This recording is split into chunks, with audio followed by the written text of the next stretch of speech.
Oh, sorry. Welcome to another edition of the Gringo Show. Hope you're well and adjusting to the new time, as we just changed our clocks in the majority of the country last weekend. And it's a process that, to be honest, does not make sense here for many people.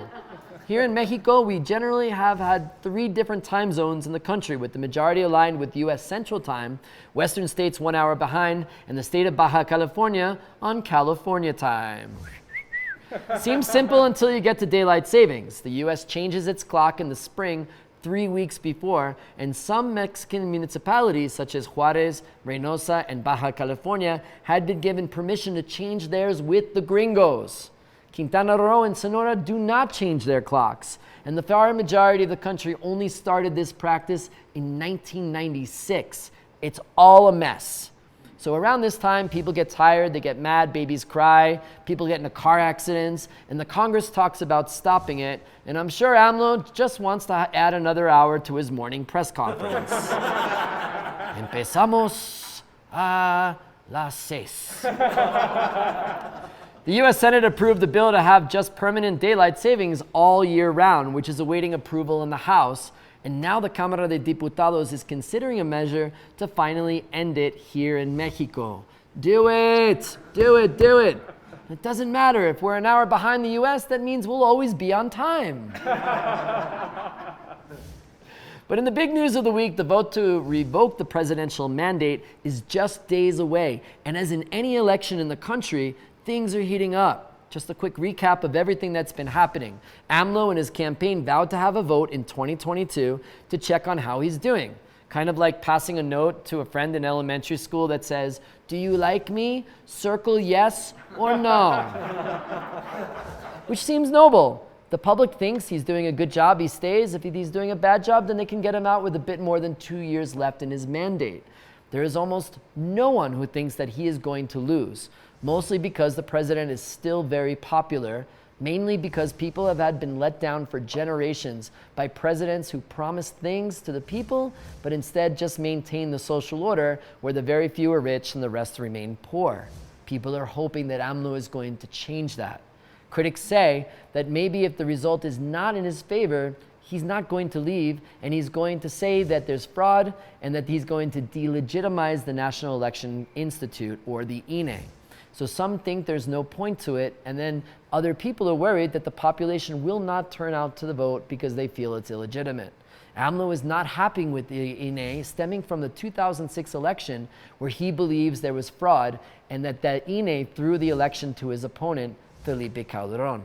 This vote seems more about AMLO versus the INE than anything else. And on Sunday, thousands took the streets of Reforma to disrupt the 8 a.m. Zumba class by the Angel and also to protest in support of the INE. All a lot of messy politics and rhetoric, but I think there's more of a chance of Mexico winning the World Cup than there being a new president next week. Stay tuned. Good news, you may have seen the newly designed 50 peso bill that features the pre-Hispanic creature ajolote and Xochimilco. Xochimilco, the magical place where teenagers get really drunk and then fall into the water. Well, the design by the Banco de Mexico won Banknote of the Year by the International Banknote Society. You know that organization, right? No, you probably don't. But it seems like a pretty cool group. Imagine the currency you bring to their Christmas party. You'd be like, psh, psh, psh, psh, psh. Right? Christmas parties, like banknotes.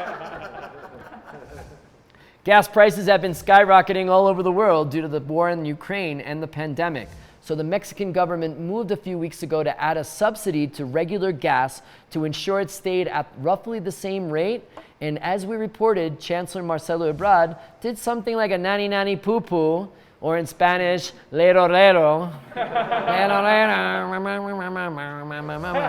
and flouted that gas was much cheaper in Mexico than in the United States. So as a result of that, Americans crossed the border, bought a lot of drugs at the pharmacy, got their teeth cleaned, maybe went to a donkey show afterwards, and of course, filled their tanks up with gas. And then the government was like, hey, no subsidies for the gringos. So they suspended it in different municipalities across the 6 border states, citing that the extra demand was causing a gas shortage in these areas. The suspension was supposed to last until April 8th, but on Tuesday, the government decided to lift it.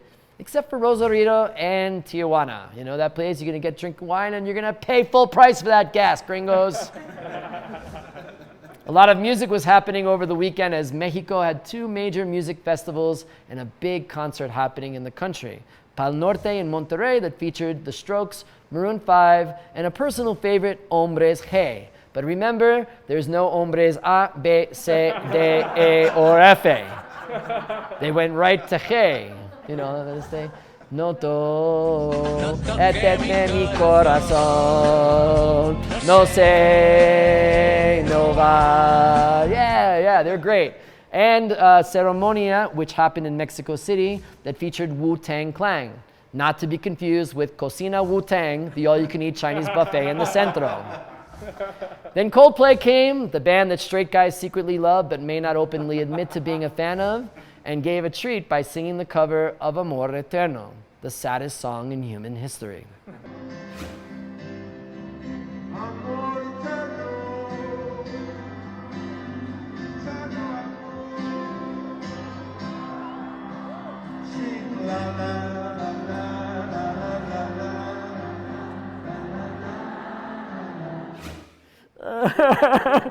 Abuelita, te amo. I will say I do prefer the Rocío Dúrcal version too, right? Much better. Also, the Grammys were held on Sunday, which was famous for not having anyone slap anybody on stage.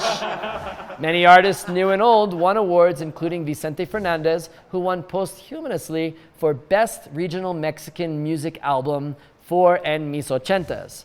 Which is great because if I made an album en mis ochentas, it would be full of farts and complaints about loud music. Will you turn it down? Would you buy my album? Yeah. But when American country music singer Jimmy Allen announced Fernandez's victory, he was not aware that the singer passed away 4 months ago and said this. Well, they're not here either. Congratulations, man. This is a great honor to everyone that's won tonight. Even though you can't be here, it's still special. So I will accept this on their behalf. I got 5. Sighs everywhere in the Mexican community, understanding why we really should be called pinches gringos. Am I right? Imagine that was done for an American singer. There would be chaos and a trending topic on Twitter. That does it for this edition of the Gringo Show. Thanks so much for tuning in. We are going to be off for the next 2 weeks celebrating the resurrection, like anybody in Mexico does, having cocktails at the beach. The Gringo Show reads the papers, follows Twitter, and stays in touch with what's happening and reports it back to you in English so you don't have to do it yourself. We'll see you on April 29th. Have a great Semana Santa.